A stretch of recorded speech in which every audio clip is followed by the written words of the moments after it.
ئازیزان سڵاو، خۆشحاڵین لە بەرنامەیەکی تری ڕاڤا بە دیدارتان شاد دەبین. تەوەری بەرنامەکەمان هاوکاتە لەگەڵ 48مین ساڵوەگەڕی هەڵگیرسانی شۆڕشی گوڵان. ئەم تەوەرە گفتوگۆکەین بە میوانداری زۆر بەڕێز کاک دکتۆر جەمال بەرپرسی دەستگای ئەیلول و گوڵان لە سلێمانی، هاوکات یەکێک لە فەرماندە و پێشمەرگە دێرینەکان کە بەشداری بزوتنەوەی ڕزگاری خوازی کوردستانی کردووە. کاک دکتۆر بەخێر بێت و خۆشحاڵم. زۆر سپاس و سپاسانەکەم بۆ دەرفەتێک کە بۆمتان ڕزانم. مەمنون. کاک دکتۆر، ئێمە ئێستا 48 ساڵ لەمەوبەریا دەکەینەوە چرکە ساتێکە لە 26 پێنجە بۆ جارێکی دیکە شۆڕش سەرهەڵاتەوە. شۆڕشی گوڵان وەکو درێژە پێدەری شۆڕشی ئەیلول، شۆڕشی ئەیلول وەکو شۆڕشێکی خاوەن کۆمەڵی بەهای پیرۆز لە کوردایەتی لە خستنی دەنگ و ڕەنگە جیاوازەکان، لە شۆڕشێک لە زاخۆ بۆ خانەقین، لە بەشداری پێکاتە جیاوازەکانی خەڵکی کوردستان لە مەسیحی و کلدانی و سریانی و یەزیدی و کاکەی و هەمووانی دیکە کە لەژێر ئەم شۆڕشەیە کۆ ببوونەوە. شۆڕشەکە بەهۆی کاریگەری گەورەکانی بۆ بەهۆی ئەوەی کە توانی بووی جۆرە لە جۆرەکان قورسایی زۆر لەسەر حکوومەتی عێراقی و حکوومەتەکانی ناوچەکەش دروستکە، مامەرەیەکی نێودەوڵەتی لێکرا. ڕێکوتنامەی شومی جەزایر بووە هۆکارێک لەوەی کە شۆڕش بۆ ماوەیەک ڕابوەستێ و پاشان شۆڕشی گوڵان بە نەفەسێکی دیکە دێتەوە مەیدانەکە. هاتنەوەی شۆڕشی گوڵان لە چرکە ساتێکا بوو کە بەتایبەت نێرەکانی کورد، بەتایبەت پیلانجێڕەکان باوەڕیان وا بوو کە زەحمەتە ئەستەمە جارێکی تر پێشمەرگە بگەڕێتەوە بۆ شاخەکان و شۆڕش هەڵبژێرسێتەوە. پێم خۆشە لە بەهاکانی شۆڕشی ئەیلول دەست پێ بکەین و قسە لەو چرکە ساتانەش بکەین کە لە 48مین ساڵیادا کە ئێمە یادی دامەزراندن یان یادی هەڵگیرسانی شۆڕشی گوڵانەکەین. پێم خۆشە ئاوێتەیەک لەسەر بەهاکان و ئەو ئەخلاقیاتە جوانەی کە شۆڕشی ئەیلول دروستی کرد، ئەو خەون و خەیاڵاتەی کە شۆڕشی ئەیلول دروستی کرد و ئەگەرچی زوڵمێکی گەورە ڕێکوتنێکی شوم هاتە بینەوە، بەڵام هیوا و خەونەکانی خەڵکی نەکوشت و بە زۆر لە زۆرەکان توانین بڵێن شۆڕشی ئەیلول درێژەی بەخۆیە. بەڵێ سپاس بۆم دەرفەتەی جەنابتان، سەرکەوتنتان بۆ خوازم. تەبیعی شۆڕشی ئەیلول ئەگەر نەختێک بگەڕێنەوە بۆ پێش شۆڕش ئەبینین هەر لە ئەزەلەوە کە دوژمنانی گەلی کورد، وەستەمکارانی گەلی کورد هەوڵیان داوە بۆ ئەوەی کە بتوانن کە بنیەی کوردی نێڵن و ئەو ئاوات و ئامانجانەوە یاخود ئەو مافەی کە خوای گەورە پێبەخشی و نێتە دی. و لەم پێناوەدا تەبیعی هەرچی یەکیان توانی بێت لە زوڵم و زۆر بەرامبەری میلەتی کوردیان کردووە. بەڵام میلەت و کورد هەر لە ئەوەڵەوە لە بەرەی مقاومەیە بووە بۆ ئەوەی کە بتوانێت بگاتە ئامانجەکانی خۆی، بتوانێت کە هەوای ئازادی لەسەر خاکی خۆی و لەسەر بە زمانی خۆی هەڵیبژێت و بتوانێت کە چیانێک بۆ نەوەکانی دواڕۆژ جێ بکات. لەم پێناوەدا تەبیعی زۆر زەحمەتی کێشاوە و زۆر جار تووشی نسکۆش بووە، بەڵام لە عینی کاتشە لە هەمان کاتە ئەتوانم بڵێم چۆکی داوە بە ئەو ڕژێمانەی کە بە تایبەتی باشووری کوردستان هەڵێم چۆکی داوە بە ئەو زوڵمکارانەوە یاخود ئەو حکومەتێک لە دوایەکانی ئەو ڕژێمانەیەک لە دوایەکانی عێراق کە ویستیانە کە میلەتی کورد بچەوسێنەوە و توانیویانە کە بنیاتی کوردی بنێن لەسەر ساحەی کوردستان و بتوان دوژمنانی گەلی کورد لەو ئاواتەیان بێبەری بکەن کە ئایا ویست کە کورد نێڵێ. بەما تەبیعی ئەوە بوو لە یەکی تەبیعی حیزب وەکو پارتی دیموکراتی کوردستان لە 16 ئاوی 1946 ئەمە کۆمەڵی شۆڕژگەر و بەخیالی جەنابی باوکی ڕۆحی نەتەوەی کورد مستەفا بارزانی هاتەکایەوە. بەڵام شۆڕش بۆ دروستبوون و بۆ بەدیهێنانی ئامانجەکان و ئاواتەکانی گەلەکە لە ئەیلولی ساڵی 1960 دەستکرا بە شۆڕش. و ئەم شۆڕشە تەبیعی تەسیرێکی گەورەی هەبوو لەسەر ساحەی کوردستان و توانی بووی وەکو جەناب دیشارەتە پێەیە هەموو چین و توێژەکانی کوردستان لە ژێر چتری خۆیدا کۆ بکاتەوە لە خانەقینەوە بۆ زاخۆ. و ئەتوانم بڵێم زۆرترینی خاکی کوردستان لەو کاتەیە ئازاد بوو بە حکمی ئەو تێکۆشانەی پێشمەرگەوە لەم کاتەشاکە هەبوو گەلێک دەستکەوتی گەورە بەدەست سنرا بۆ گەلەکەمان لە شۆڕشی ئەیلولە لەوانە تەبیعی ئەتوانم بڵێم لە ساڵی 63 کە لا مەرکەزیە وەرگیرا بۆ ملەتی کورد ئەمە بۆ هۆیەوەی کەەوە گەنجان و یاخۆت خەڵکەکە ڕۆژنی وشیار بکاتەوە لە خەبات بۆ ئەوەی کە بزانێت کە خاوەنی چیانێکە خاوەنی زمانەکە خاوەنی کەلتورێکە هەیە بتوانێتە بەرەوە ئایندێکی گەشتر بڕوە ئەمە فرسەتێکی باش بوو دوای ئەوە شۆڕەشەم دیسان تووشی شەڕ و ئەمسارە بووەوە بە هەر حاڵ لە 29 حوزەیرانی 66 هەم دیسان ڕێکەوتنیی کە دروست بوو ئەو ڕێکەوتنی 29 حوزەرانی پێڵێن لەمەیە توانرا کە گەنجان ینی دەورێکی باشی هەبوو کە خەڵکیان ڕۆشن بیر کرد خەڵکیان بە نتاقی شۆڕژ گەڕی پەروەردە کرد بۆ ئەوەی کە بەردەوام بن بۆ بەدیهێنانی ئامانجەکان دەستکەوتێکی کەی کە شۆڕشی ئەیلول کە ئەویش بەیانی 11 ئازاری هەفتا بوو کە ئەمە توانێت کە چۆک بە ڕژێمی حکوومەتی بەعزدابدا و بێتەوەی کە دان بە بوونی گەلی کووردا بنێ و دان بنێ بەوەی کە علاساس کورد و عەرەب پشتەرەکەن لە خاکی عێراقا لە زەندی ئەوەیە کوردایەتی ینی ئەتوانم بڵێم ڕێبازی بارزانی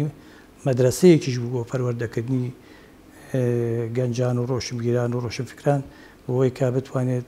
بەردەوام مقاومە بکرات بۆ ئەوەی کە بتوانێت ئەم شۆڕشە بەردەوام بێت هەتاکو و ئامانجەکانی ئەم گەلە تێدەدی بۆیە بە شۆڕشی ئەیلول ئەوتێ شۆڕشی مەزنی ئەیلول چونکە تاکە شۆڕش بوو کە ئەتوانم بڵێم لە بزوتنەوە ڕزگاری خوازی کووردا کە بتوانێت بەو شێوەیە و ئەو هەموو دەستکەوتانە بەدەست بێنێت کاک دکتۆر جەمال پێم خۆشە هەر لە خۆناغی شۆڕشی ئەیلولا بمێنینەوە لەوەی کات دەستکەوتەکانی شۆڕشی ئەیلول بەڕاستی ڕەنگە لە بەرنمەیەکی وایان ینی نەتوانین بە ئاسانی حەقی پێبین بە تایبەت لە دوای ڕێکەوتنامە 11 ئازارەوە بۆ نمونە دروستبوون یەکێتی نووسەرانی کورد کۆڕی زانیاری کورد کە ئێستا ناوەکەی گۆڕاو بۆ ئەکادیمیای کوردی دروستبوون یەکێتی مامۆسایانی کوردستان و لە ناوچەکانی شۆڕشە ئەو ناوچانەی ئازاد کراو بوون کردنەوەی قوتابخانەکان و هەندانی بەشە لەو پێشمەرگانەی کە خوێندەواریان هەبوو لە شوێنەوەی کە کاری پارتیزانی و چەکداری بکەن بگوازنەوە بۆ قوتابخانەکان و ئاوادانیکەنەوە و سەرکردایەتی شۆڕشش بە تایبەتی شخصی مستەفا بارزانی زۆر مهتەم بوو بەوەی کە پەروەردەی مناڵی کورد بکرێ هۆشیاری کۆمەڵایەتی دروست بکرێ هانی خەڵک بدرێ پێم خۆشە لەسەر ئەمە ئەگەر قسەیەکت هەیە دید و بۆچوونێکت هەیە ئەبوومانی باسکەیت تەبیعی هەکوو جەنابی شارتێ پێ لە هەموو بوارەکاندا بە تایبەتیش لەو دەستکەوتانی کە بۆم باس کردی فترە بە فترە زیاتر خەڵکەکە وشیارە بۆەوە وەکو جەنابی شارتێ پێ ئێستا بۆ نمونە لە ساڵی 1970 بۆ 1975 ئەتوانم بڵێم ناحێکی ئیداری لە کوردستانە دروست بوو و لە ڕووی کۆمەڵایەتیەوە لە ڕووی ڕۆشنبیریەوە لە ڕووی سەقافیەوە لە هەموو بارەکانە طبیعی پارتی ئێتیمامیا بوو بە خەڵکی ئەو بوارە کە بتوانێت لە بوارەدا پەروەردە بێ بۆ نمونە یەکێتی وەکو جەنابن و یەکێتی مامۆسایان دروست بوو یەکێتی ئافرەتان دروست بوو یەکێتی مامۆسایانی ئاینی دروست بوو ئەمانە هەمووی دوای ئەوە لە کات لە مەسلەی بەشە عسکەریەکانیشە طبیعی نیزڵامێکی تایبەتی هەبوو لە ئەوەیە بڵێن حاکم هەبوو حاکمیان دانا بوو بۆ ئەوەی کە بتوانێت ئەو بەرنامەی کە خۆی هێتی و دوای ئەوە کادری سیاسی هەبوو لە شۆڕشە و ئەو تەنزیم و ئەو وەزعی کە لە شۆڕشی ئەیلولە هەبوو ئەتوانم بڵێم لە دەوڵەتێکی سەربەخۆیە بەرجەستا بوو لە باقە دەمەشە فکر و بیر و بۆچینی بارزانی نەمەر بوو کە توانی کە پەرە بەو شتانە بدات چونکە لە هەموو بوارەکە حەقی خۆی پێەیە نەک بەسەر هەرەوە بێ شۆڕش پێشمەرگە بدو بچێتەوە ئەبێ پێشمەرگەکە بە ڕۆحێتێکی وەتەنی و نیشتمان پەروەریەوە بچێت چەکەڵگرێت و بەرەنگاری دوژمن بێتەوە نەکەرەوەک و خەڵکێک چەکێک کاتشانی ممکنە بۆ مەرام و مەستی کتابەتی خۆی بەڵام شۆڕشی ئەیلول لەسەر بنەمایەکی نەتەوایەتی نیشتیمان پەروەری هەمووی پەروەردەکرابن. کاک دکتۆر شۆڕشی ئەیلول کە 14 ساڵی خایان و ئەو جۆر ئەخلاقیاتی کە شۆڕش بەرهەمی هێنابوو لەوەی کە بۆ نمونە هەموو پێکاتە کوردستانیەکان لەم شۆڕشە بەشدار بوون و بەشێک لە کوردان لە باکوور لە ڕۆژهەڵات لە ڕۆژئاوا ئەوانیش هاتوونە ریزی شۆڕشۆ شۆڕشیان دەوڵەمەندتر کرده بوو و شۆڕشەکە شۆڕشێکی گشتگیر بوو، شۆڕشێکی سەرتاسەری بوو. ئەم شۆڕشە و ئەم ئەخلاقیاتە پەیوەندی بەوە هەبوو لەوەی کە دوای ئەوەی نسکۆ ڕوویە، دوای ئەوەی کە ئەو ڕێکەوتنامە نێودەوڵەتیە پیلانە پشوومە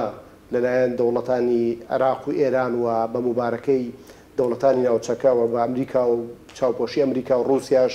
لەم بابەتە پێم خۆشانی بزانم لەوەی کە دیدی بۆ چوونی جەنابەت لەوەی کە شۆڕش لە دوای 14 ساڵ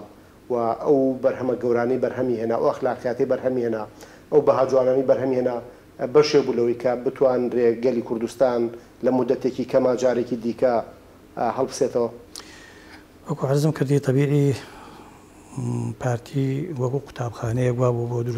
پەروەردەکردنی شۆڕژگێڕان و لە هەر چوار پارچەکەی کوردستان تەبیعی خەڵکی شۆڕژگێڕ هات و وەکو ئیشارەت پێە لە ناو پارتیە خەباتیانە کردوو بە حیزبی خۆیان و ئەزانی چونکە مەسیرەکە مەسیری بگەیشتن بوو بە ئاواتی کورد. ئەوانیش ئەیانزانی دروستبوونی دەوڵەتی کوردی لێرە ئەکە ئەبێتە ئەوەی کە ئایندێکی گەشتر بۆ ئەوانیش بەردەستە ئەبێ. تەبیعی ئەمە ئەو پەروەردەیە کە کرا بە پەروەردەیەکی نیشتیمان پەروەردەکرا لەسەر ڕێبازی بازانی پەروەردەکرا کە ڕێبازی خزمەتکردن، ڕێبازی سەرکەوتن، ڕێبازی بەدیهێنانی ئامانجی دواڕۆژی ئەو گەلەیە. دوای ئەوەی کە تەبیعی ئەو مەئامەرە گەورەی کەوا شاو و عێراق وەکو سەدام و لەگەڵ ئەوەشا بە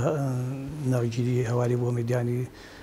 سەرۆکی جەزائیر و دەردی جەنابەت دەڵێ چاوپۆشیکردنی ئەمریکا و رووسیامانە ئەو مەئامەرەیە کە لە شۆڕشی ئەیلول کرا، شۆڕشی ئەیلول بۆ ماوەیە کەب بوو. بەڵام لەبەر ئەوەی کە شۆڕشی ئەیلول مەدرسەیەک بوو پێگەیاندی شۆڕش، ئەوە بوو ئەو خەڵقی کەوا پەروەردە ببوو وەکو ژی لە مۆیە گووا بوو لە حاڵەتێکی بڵێن چاوەڕێی حاڵەتێکی کرد بۆ ئەوەی کە بتوانێت هەم دیسان دەست باتەوە چەک و بتوانێت کە ئەو مەلامانەی کە لە شۆڕشی ئەیلول لە محاولەی بۆ کرا بۆی بێنێتی. ئەوە بوو کە لە پێش ئەوەی کە مەسەلەی چەکدار بێتە پێشەوە تەبیعی وەکو تەنزیم هەم لە شارەکانە هەم ئەوانەی کە ئاوارە بوون و بە ڕاستبادەی باوکی ڕۆحی نەتۆکی بارزانی مستەفا و لەگەڵ ئەوەشە قیادەی هەندێک لە قیادەکانی ئێمە هەمووی کە هەبوو لەسەر ساحەکە خەڵکیان وشیار کردەوە بوو لە 26 1976 ژی لەمەوەی شۆڕش هەڵگیرسە و تێکۆشەران و ئەوانەی کە بڵێن وەتەنی بوون و نیشتیمان پەروەرد بوون ڕوویان کردەوە چیاکانی کوردستان و هەندێک لەو چەکانی کە پێشیان بوو هەرچۆنکی شۆڕشی ئەیلول بوو لەبەرەوەی بارزانی ناوی نابوو درێژە پێدەری شۆڕشی ئەیلول. ئەو بوو لەو کاتەدا کە بڵێن شەرقی ئەوسەد بە عام لە گۆڕانکاریی بڵێن هەموارە بوو و شەڕێکی سارتە بوو لە بینی عێراق و لە بینی ئێرانە کە ئێستا نەهاتوە شەڕی چەگارەوانە. خەڵقەکەی ئێمە تەبیعی ڕووی کردە شاخەکان و چوونەوە سەنگەرەکان و ڕێخستنیان ڕێخستەوە و پێشمەرگە دروست بووەوە و ئەتوانم بڵێم ئەمەش بەچی بە دەست پێشکەری باوکی ڕۆحی نەتۆی کورد مستەفا بارزانی کە گۆڕەپانی شۆڕش لەو کاتەدا ئەتوانم بڵێم بووە مەشخەڵێک بۆ چونکەم لە ناو خاکی کوردستانە بوو، لە ناو کوردستانە بۆ مەشخەڵێک بۆ شۆڕژگەڕان و خەڵک لە دەوری کۆبوونەوە و لەوەوە پێشمەرگە دەستی کردەوە بە چالاکیەکانی خۆی وەکو هەر شۆڕشی ئەیلول کە بەردەوام بوو و لەو کاتەوە هەتاکوی ئێستا تەبیعی ئەلحەمدوللا گەیشتە ئەوەی کە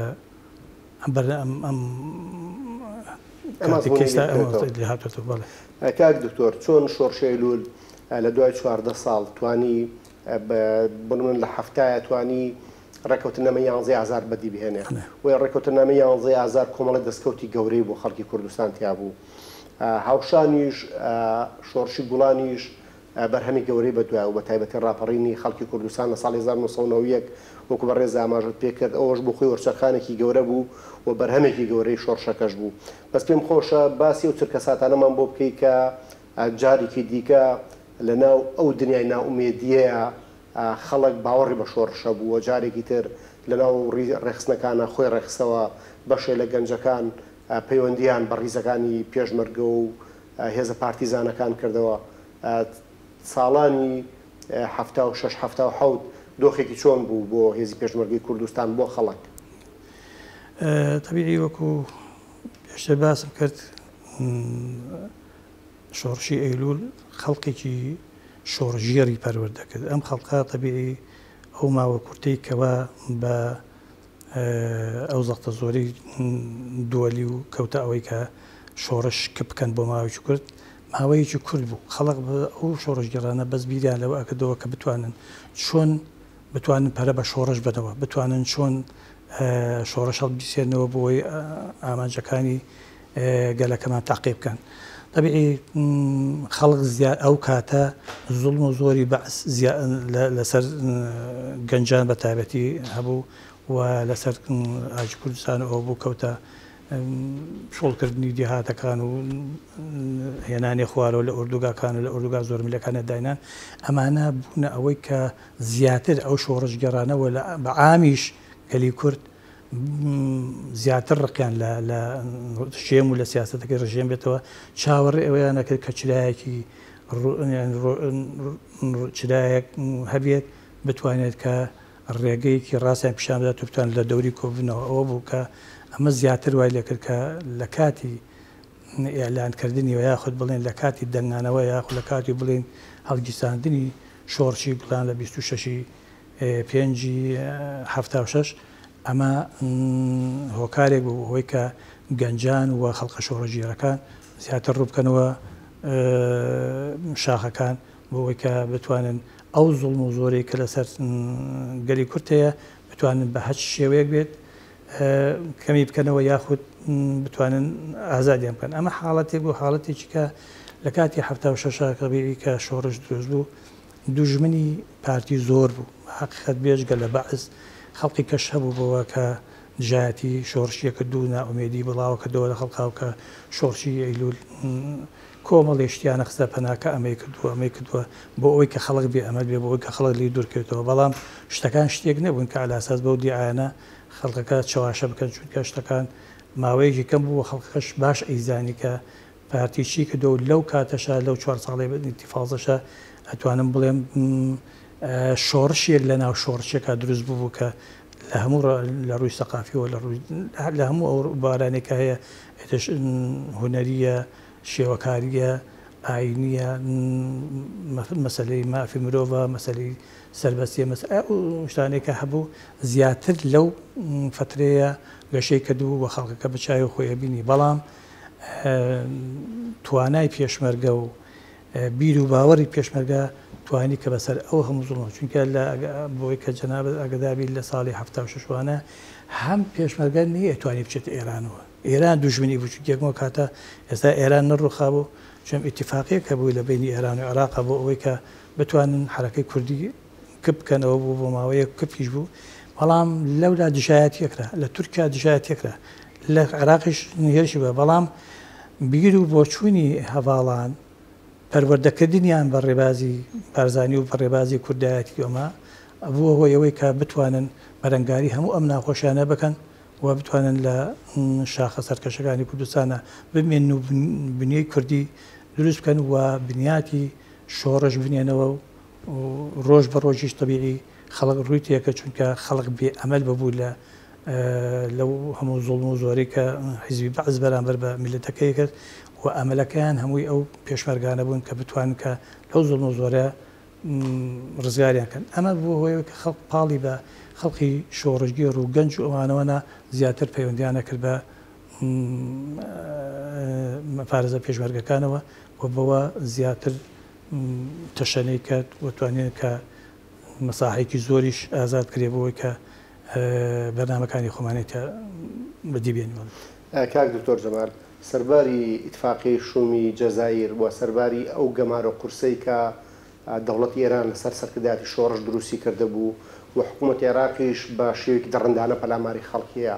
و بە شێوەیەکی دڕندانە ڕوبەڕووی هەر کەسێکە بووە کە بۆنی کوردبوونی لێبێت کە بزانێت بۆ نمونە لە بزافی ڕۆشنبیری کوردیا کارەکە لە ناو دنیای پەروەردەی کوردیا کارەکە لەناو بزوتنەوە ڕزگاری خوازی کوردستانە وەکو چ لایەنگر چ وەکو ڕێخستنێکی نهێنی چ وەکو پێشمەرگە ینی گوشارێکی زۆر هەبوو کە هێزە سیاسیەکان بە تایبەتیش پارتی لە خەڵک داببڕن ینی وا بکەن پارتی جارێکتر نەگەڕێتەوە ناو خەڵک و ئەو پەیوەندیە باشی کە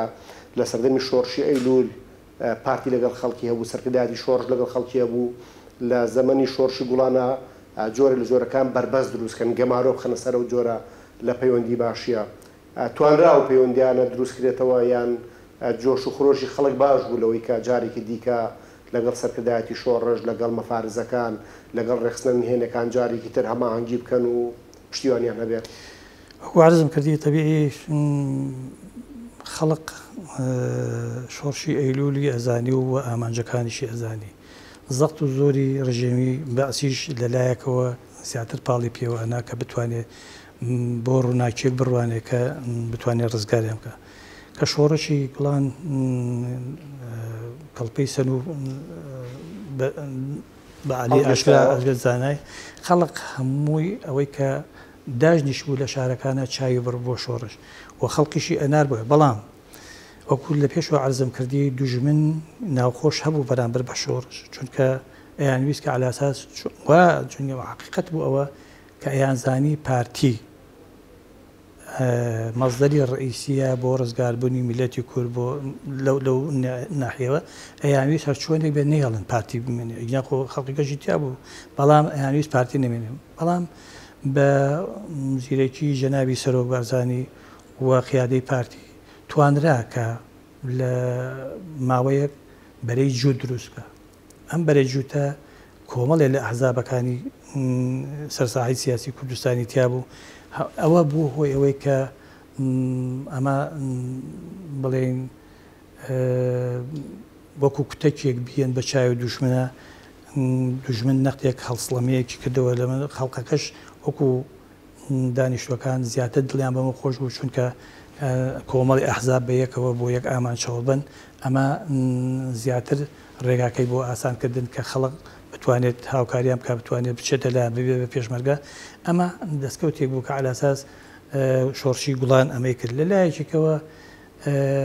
بۆ ئەوەی کە زیاتر بتوانێت دەست لە دوژمن بۆشێنێ بتوانێت کە تحقیقی ئەهدافی حەرەکەی کوردی بکرێت ئەو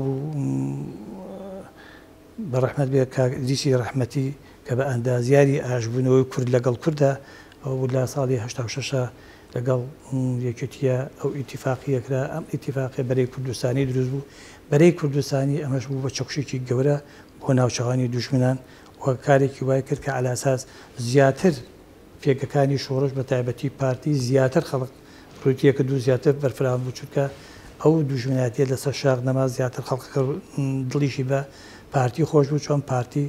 زیاتر هاوکاری خەڵقەکە بوو لە هەموو ڕوویەکەوە و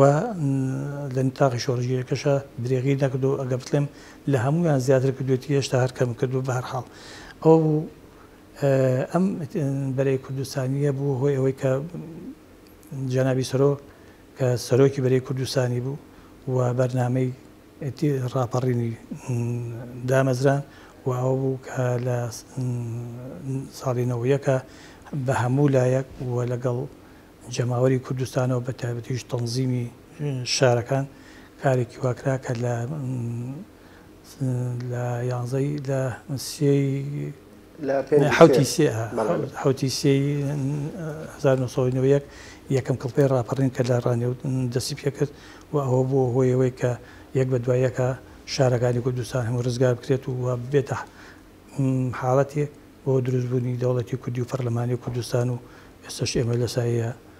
هەوای ئازادی هەڵەمژین. زۆر سپاس و دەستان خۆش بێ کاک دکتۆر سەبارەت بە سلێمانی چی ئێوە کە زیاتر سنووری کارتانەکەوتە سلێمانیەوە وەک کۆمەڵێک مەفرەزە وەک کۆمەڵێک ڕێخستنی نهێنی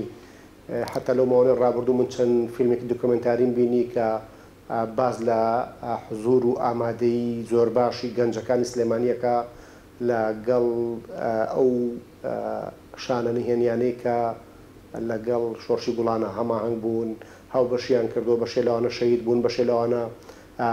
چوونە تژۆری ئەعدام بەشێ لەوانە ناچار بوون سلێمانی جێبی هەڵن ڕابکەن پێم خۆشە هەندێک گۆشەی سلێمانیش باس بکەین لەوەی کە بە حکومەوەی کە تەلەڤیزیۆنی سلێمانی و لە سلێمانی نیشتەجێین و جەنابیشت لە زەمەنی شۆڕشار لەم سنوورە کارت کردووە سلێمانی لەناو ئەو شۆڕشەیە چی؟ طبیعی ئەتوانم میانبان نەبێتە حاڵەتیەوەی کە وەکو سلێمانیەک بیرکەینەوە بەڵام وەکو جەناب دیشات بێ حەقی خۆشێتی کە حەقیان پێ بدرێت بە تایبەتی لەم سنوورەیە وەکو تەنزیم جارێ پێشێکی تەنزیمێکی باشە بوو لە سلێمانیە و بە دەقە و بە سەعات چی گۆڕانکاریەکە بووە لە ناو شار و لە ناو قەزا ناحیەکانە ئەگەیران دیژی ناوچەکان چونکە هەر منتیقەیە لیژنە ناوچەیەکی خۆی هەبوو کە لە شا بوو و پێشمەرگە بوون و تەنزیمەکانیان هاوکاریان بوون لە هەموو ڕوویەکە ئەوانیش هاوکاری تەنزیم بوون بۆەوەی کە چیان پێویست بە بۆیان جێبەجێکردنێت لەو شتانی کە پێویستایە بۆ تەنزیم بەهەرحاڵ تەنزیم دەورێکی ئەساسی هەبوو لە منتیقەیە و ئەتوانم بڵێم زۆر چالێکەکانی ناوشار هەمووی بە هۆی تەنزیمی ناوشارە بوو بۆی دەست پێشەری هینانەکە چی پێڵێن وەکو شارەزا پێشی مەفارزەکانە کۆتن بۆ ئەو شوێنە حەساسانەی کە ڕژیم هەی بوو بۆی کە لێون لە زمانی ئەمایە تەبیێڵم هاوکاریەکە تەبی بە تەنها ناکرێت لەگەڵ پێشمەرگەی ئەم منتیقەیە بە حەقیقەت پێشمەرگەی هەمووی ئینسانی چاک ئینسانی ئازا ئینسانی شۆڕژگەر و ئەتوانم بڵێم ئەوەندەی کە لە مەفرەزەیە بوون ئەوەندە لە ئیسراحەتان نەبوون چونکە ئەیانویست کە بە هەموو شێوەیەک بتوانێت کە زەربە لە دوژمن بشێنێ و بتوانێت کە ئەو کاتە تەبیعی باسی دیموکراتی بۆ عێراق و حکومی ذاتی بۆ کوردستان ئەو کاتە کە لە شۆڕژ بوون لە دوای شەڕی کوێت و ئەو وەزەوە جا ئەم وەزە هاتە پێشەوە ڕاپەڕین دروست بوو ئەوشتانە مەقسەم لەوەیە لەو کاتەیە پێشمەرگە دەورێکی فعالی هەبوو لە هەموو شار و شارەکانی وێستا بۆ نمونە شاری قەرەداغ ئەوە ئازاد کرا باسەڕا بوون ئەسکەری باسەڕا ئەمە ئازاد کرا و زۆر مەفارزی